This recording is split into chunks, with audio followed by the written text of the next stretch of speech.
Today we're going to make a beer I've never tried before, but I saw it on Northern Brewer's website and it sounded interesting, as well as the fact that it's supposedly made by the brewery or put together by the brewery itself, so it's, I guess, the exact recipe. It is the Golden Road Brewing IPA, Heal the Bay IPA all grain recipe kit. It was pretty expensive for an IPA, for not even a double IPA. It was about $55 before shipping.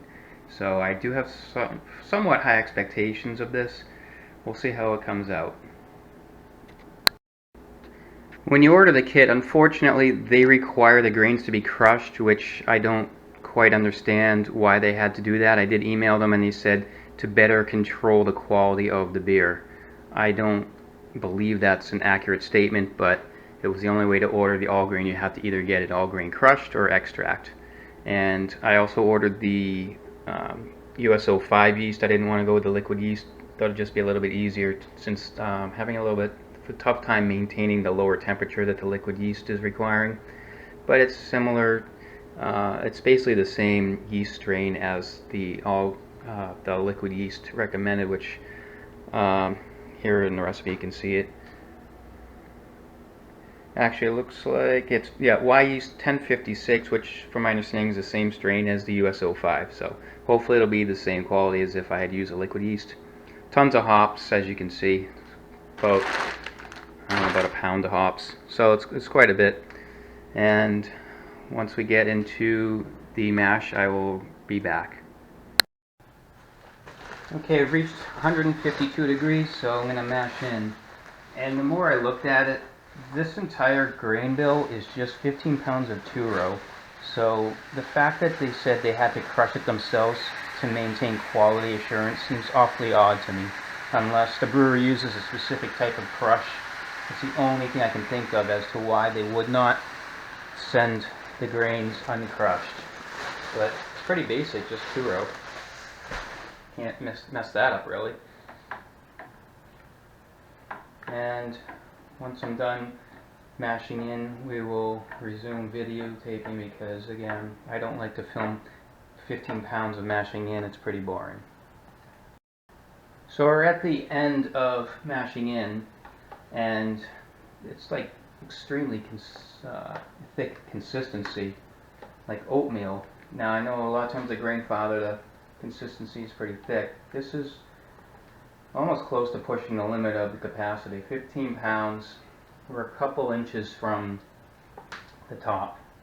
I'm going to say this probably can hold maybe 18 pounds grain bill. But it looks like I got all the dough balls out. I did come across quite a few. The mashes are always a bit thicker with the Grainfather. I could do a thinner one, but I'm just going with what the calculations state on the Grainfather's calculator. I actually created my own calculator on an Excel spreadsheet, which seems to be a little bit more accurate. And supposed to mash at 152. The temp rose a little bit to 154. I'm sure it'll even itself out.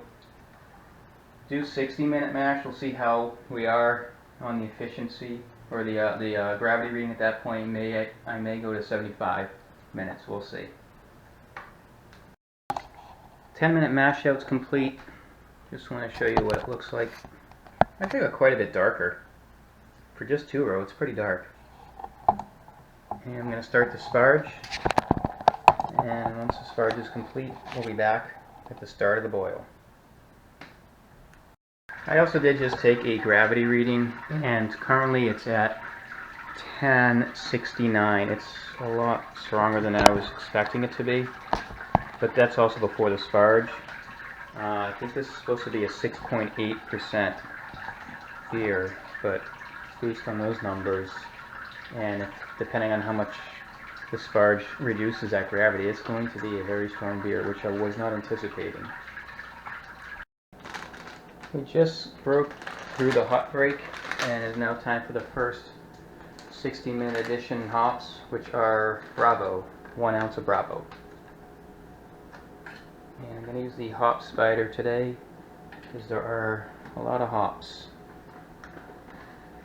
There is a bunch that are going to be going into the whirlpool. I'm actually not going to use the hop spider, hop filter, whatever you want to call this thing, for those, only because I actually want to try and whirlpool them and get them into suspension into the wort. But basically we just let this thing boil away for, let's see, the next edition's at 15 minutes, so for 45 minutes we'll just let this thing go, and we'll be back at the next hop edition. We're now at the 15-minute mark. Time to add a ½ ounce of Motica hop, World Flock tablet, and some yeast nutrient.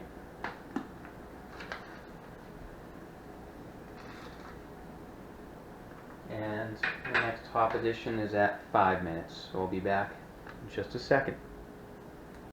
At the 5-minute mark, Centennial and Citra hops go in.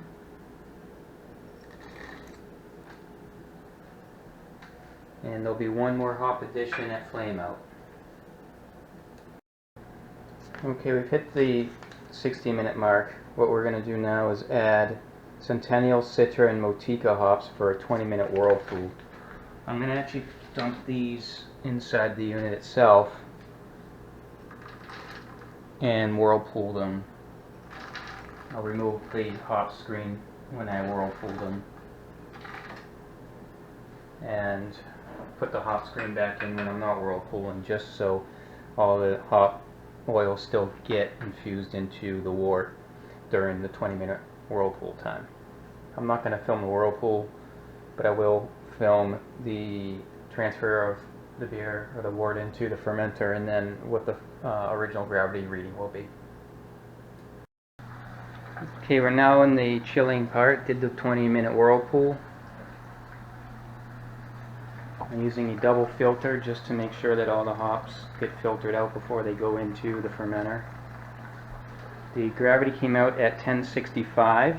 The estimated gravity was, according to the recipe, 1064, so slightly above the efficiency of the brew, the instructions from Northern Brewer. Grandfather does typically give you pretty good efficiency, so I was expected to be close to the 1064 mark, and it definitely hit the nail on that one. So this will conclude the brew day. I'm not going to film pitching the yeast, that's not too exciting, but I may post what the beer looks like. I'm not sure yet, it just depends on if I get around to doing that. I may just post the brew video.